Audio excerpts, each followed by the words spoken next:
Hello दोस्तों, स्वागत है आपका लर्निंग 24 इंडिया यूट्यूब चैनल पर। आज के लेक्चर में हम लोग पढ़ेंगे संवैधानिक उपचारों का अधिकार के बारे में, जो कि मौलिक अधिकार के अंतर्गत है। जो संविधान में मौलिक अधिकार दिया गया है, इसी के अंतर्गत संवैधानिक उपचारों का अधिकार है और यह अनुच्छेद 32 के तहत दिया गया है। तो शुरू करते हैं हम लोग लेक्चर को। अब हम लोग देखते हैं कि जो मौलिक अधिकार के अंतर्गत संवैधानिक उपचारों का अधिकार है, सबसे पहले तो यह देखिए कि यह अनुच्छेद 32 में दिया गया है। और अनुच्छेद 32 सुप्रीम कोर्ट के बारे में बात करता है। किसके बारे में? सुप्रीम कोर्ट मतलब उच्चतम न्यायालय। उच्चतम न्यायालय को क्या पावर दिए गए हैं संवैधानिक उपचारों के अधिकार के तहत मौलिक अधिकार को लागू करने के लिए, इसके बारे में हम लोग पढ़ते हैं। तो डॉक्टर भीमराव अंबेडकर ने संवैधानिक उपचारों का अधिकार अनुच्छेद 32 को संविधान की आत्मा कहा था, हृदय कहा था। क्यों कहा था?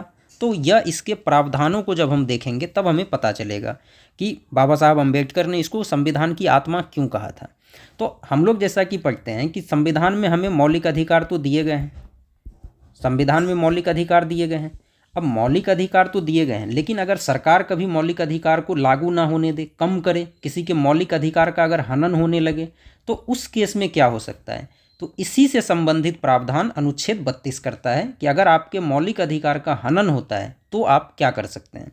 तो कुल मिलाकर यह है कि अनुच्छेद 32 एक तो खुद मौलिक अधिकार है, अनुच्छेद 32 खुद भी मौलिक अधिकार है, और दूसरा यह बाकी मौलिक अधिकार को लागू करने में भी सहायक है, लागू करने में सहायता करता है।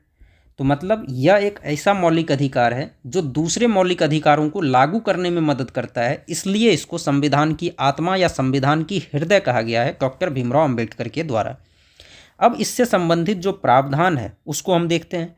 तो सबसे पहला तो यह प्रावधान है कि अगर किसी नागरिक के मौलिक अधिकार का हनन होता है या सरकार मौलिक अधिकार लागू होने नहीं दे रही है, तो उसको यह अधिकार है कि वह सीधे सर्वोच्च न्यायालय सुप्रीम कोर्ट जा सकता है। वो सुप्रीम कोर्ट जाएगा और सुप्रीम कोर्ट में इससे संबंधित एक पिटीशन लगाएगा कि उसके मौलिक अधिकार का हनन हो रहा है। जब सुप्रीम कोर्ट में आप जा रहे हैं तो सुप्रीम कोर्ट को यह अधिकार है कि वह निर्देश जारी कर सकती है, आदेश जारी कर सकती है या रिट जारी कर सकती है। और ये रिट जो है 5 तरह के होते हैं। पहला है बंदी प्रत्यक्षीकरण, दूसरा है परमादेश, तीसरा निषेध, चौथा उत्प्रेषण और पांचवा अधिकार प्रेक्षालेख।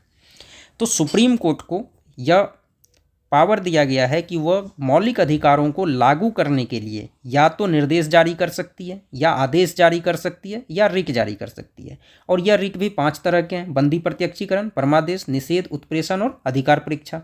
इस सभी को आगे हम लोग एक एक करके देखेंगे। अब यहाँ एक खास बात यह है कि हम यहाँ देख रहे हैं कि कोई भी नागरिक सीधे सुप्रीम कोर्ट जा सकता है। मतलब ज़रूरी नहीं है कि वो पहले निचली अदालत जाए, वहाँ से फिर अपील करके हाई कोर्ट जाए, वहाँ से अपील के बाद सुप्रीम कोर्ट जाए। तो मतलब सुप्रीम कोर्ट सीधे जा रहे हैं, मतलब सुप्रीम कोर्ट को इस मैटर में मूल जुरिस्डिक्शन है, मतलब इसको प्राइमरी जुरिस्डिक्शन है, ओरिजिनल जुरिस्डिक्शन है। तो सुप्रीम कोर्ट आप सीधे जा सकते हैं, अपील के माध्यम से जाने की ज़रूरत नहीं है।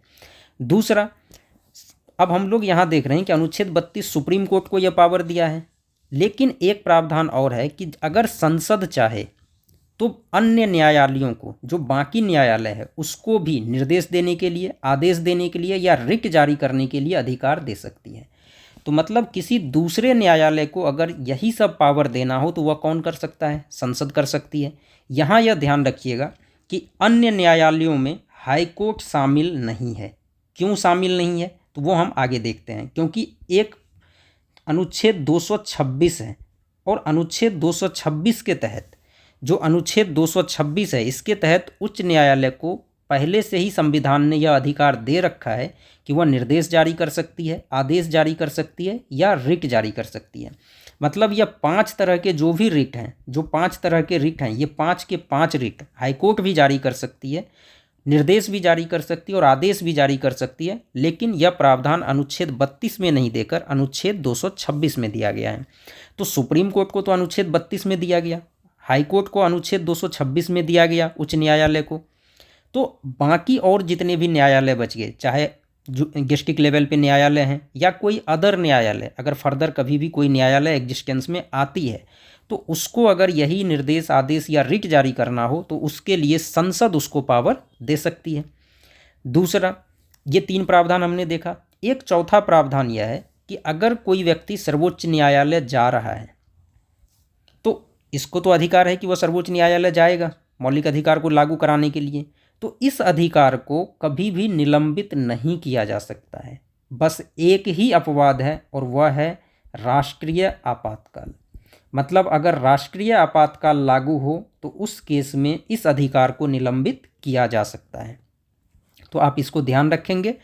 तो 4 प्रावधान करता है अनुच्छेद 32। एक तो मौलिक अधिकार का हनन हो रहा है, आप सीधे सुप्रीम कोर्ट चले जाइए। दूसरा, सुप्रीम कोर्ट को निर्देश दे सकती है, आदेश दे सकती है या रिट जारी कर सकती है। ये 5 तरह के रिट होते हैं, ध्यान रखिएगा।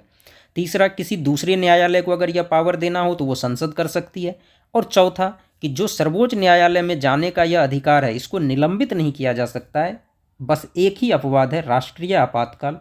अगर कभी राष्ट्रीय आपातकाल लागू है तो इस केस में सर्वोच्च न्यायालय जाने के अधिकार को निलंबित किया जा सकता है। अब जैसा कि हमने पढ़ा कि अनुच्छेद 226 के तहत उच्च न्यायालय को भी यही सारे अधिकार दिए गए हैं कि वो निर्देश जारी करे, आदेश जारी करे या रिट जारी करे, लेकिन कुछ अंतर है।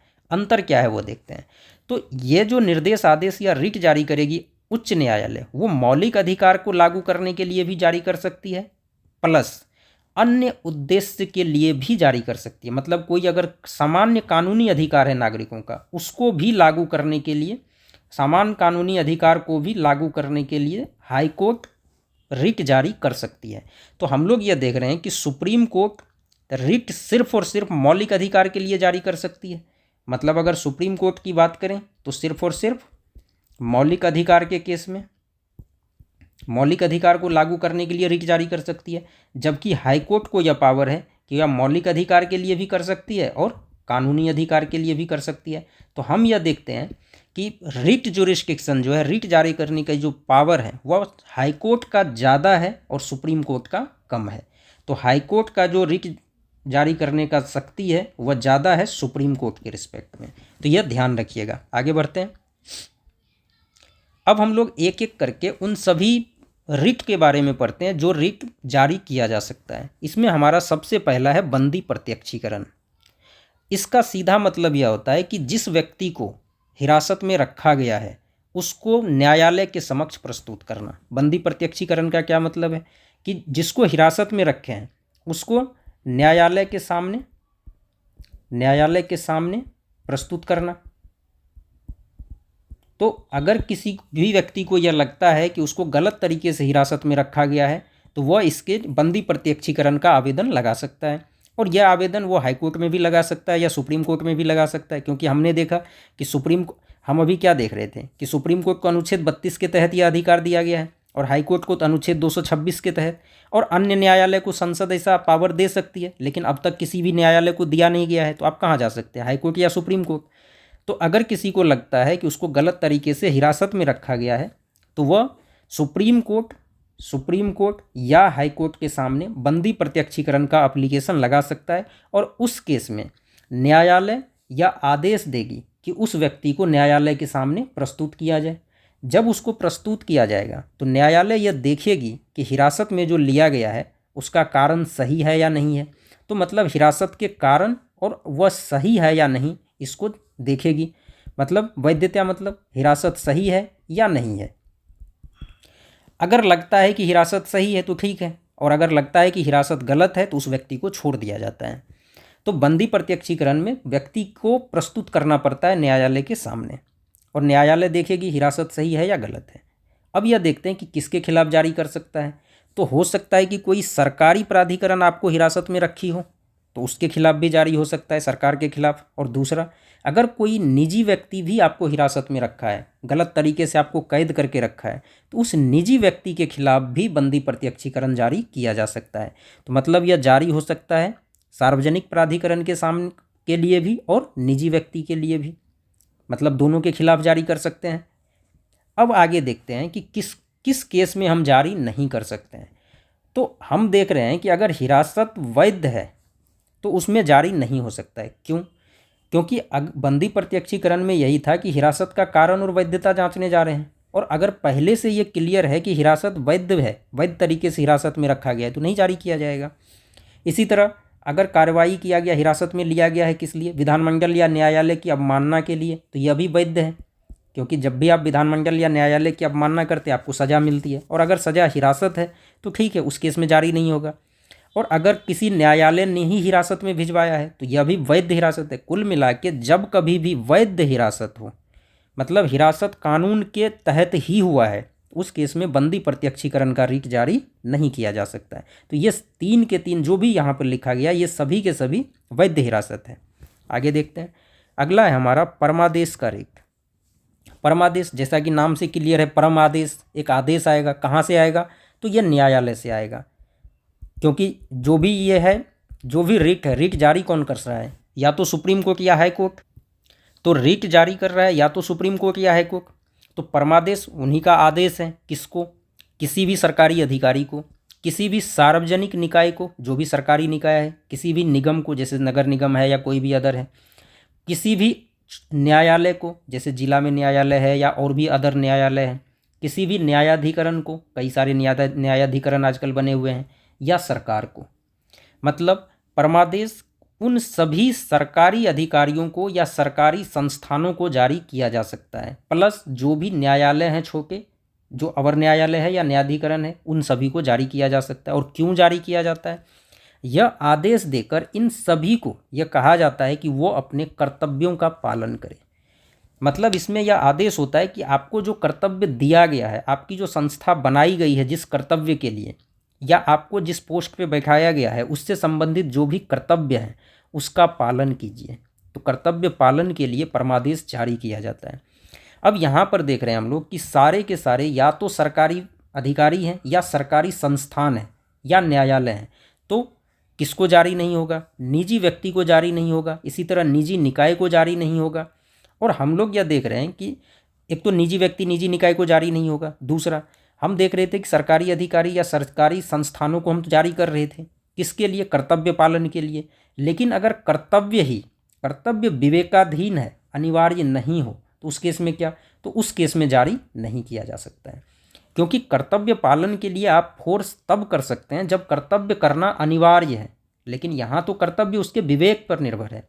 अगर उसका विवेक कहता है कि यह कर्तव्य उसको नहीं करना चाहिए तो वो नहीं करेगा, आप उसको आदेश नहीं दे सकते हैं इसके लिए। तो अगर कर्तव्य कहीं भी विवेकाधीन है तो उस केस में सरकारी अधिकारी या सरकारी न्यायालय या सरकारी निकाय, इन किसी के भी खिलाफ जारी नहीं किया जा सकता है।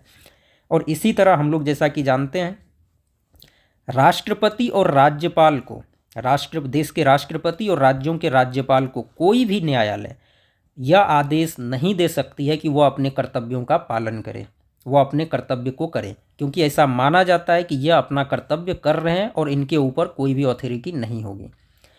अगला क्या है कि जो उच्च न्यायालय के मुख्य न्यायाधीश हैं उनके खिलाफ भी परमादेश जारी नहीं किया जा सकता है। जो जैसे सुप्रीम कोर्ट उच्च न्यायालय के मुख्य न्यायाधीश के खिलाफ परमादेश जारी नहीं कर सकता है। तो यह एक्सेप्शन ध्यान रखिएगा, एक तो प्राइवेट पर्सन जो निजी व्यक्ति या निजी निकाय है उनके खिलाफ नहीं होगा, और चूंकि कर्तव्य विवेकाधीन है, अनिवार्य नहीं है, तो भी नहीं होगा। और राष्ट्रपति राज्यपाल को कोई भी न्यायालय आदेश दे ही नहीं सकती है, तो ये इस केस में भी जारी, इनको भी जारी नहीं होगा, और उच्च न्यायालय के मुख्य न्यायाधीश के विरुद्ध भी जारी नहीं किया जाएगा। आगे बढ़ते हैं, अगला है निषेध। नाम से ही क्लियर है, मना करेगा, नाम से ही क्लियर है क्या करा जाएगा, मना किया जाएगा। तो निषेध में क्या मना किया जाएगा, तो निषेध एक तो उच्च न्यायालय या सुप्रीम कोर्ट निचली अदालत या न्यायाधिकरण को मना करेगा, किस चीज़ के लिए, अपने अधिकार क्षेत्र का अतिक्रमण करने से रोकने के लिए।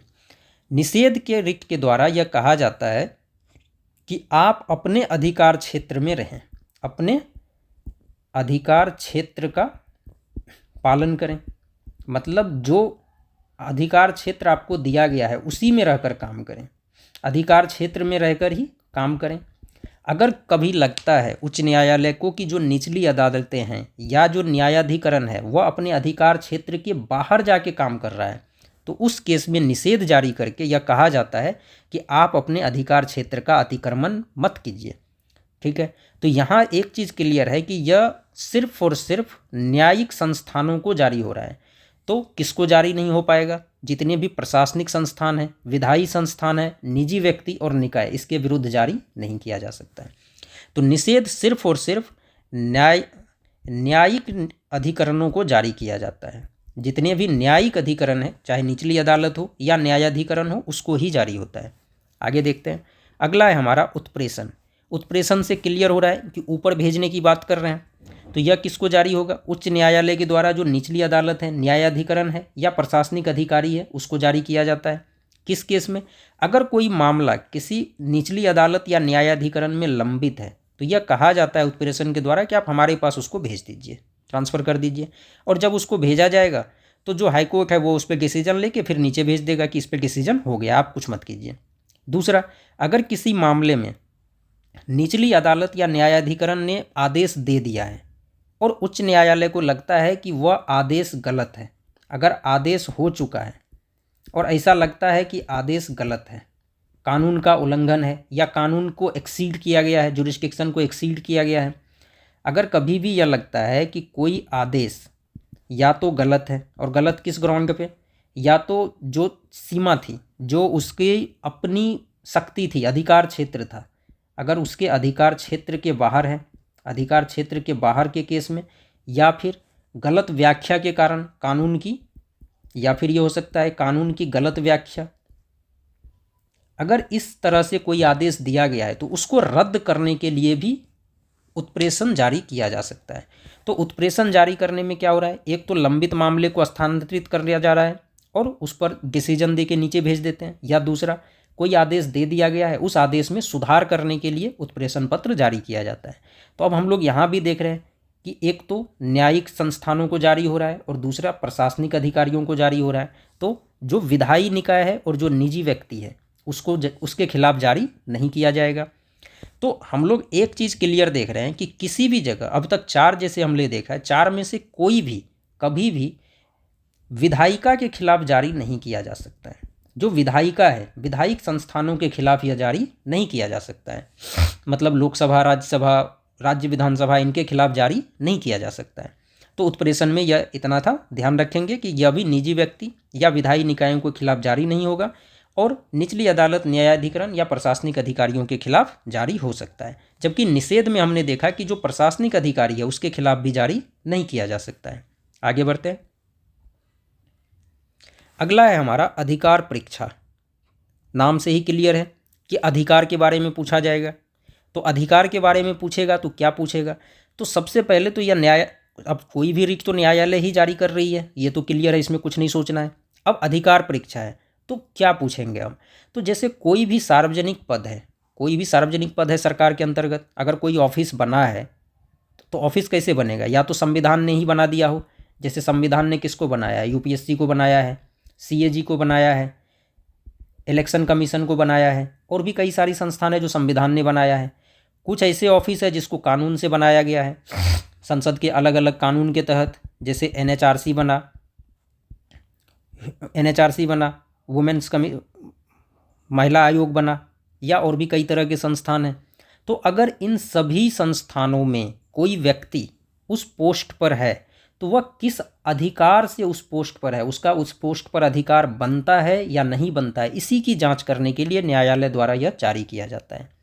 जब कभी भी किसी भी व्यक्ति को ऐसा लगता है कि कोई व्यक्ति गलत तरीके से किसी पोस्ट पर आ गया है, गलत तरीके से अगर किसी पोस्ट पर आ गया है तो वह उसके नियुक्ति को चैलेंज करता है, और इस केस में उच्च न्यायालय या सर्वोच्च न्यायालय अधिकार परीक्षा का लेख जारी करती है, और इस लेख को जारी करके यह पूछती है कि आप किस अधिकार से इस पोस्ट पर काम कर रहे हैं, आपकी क्या वैधता है इस पोस्ट पर।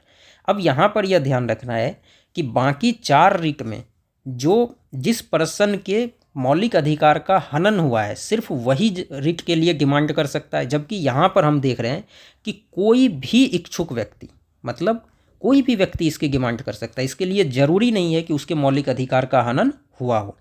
तो यह 5 रिट थे और संविधान में प्रावधान थे कि किस तरह से मौलिक अधिकार को लागू करने के लिए आप सुप्रीम कोर्ट या हाई कोर्ट जा सकते हैं। तो धन्यवाद दोस्तों, आज के लिए इतना ही।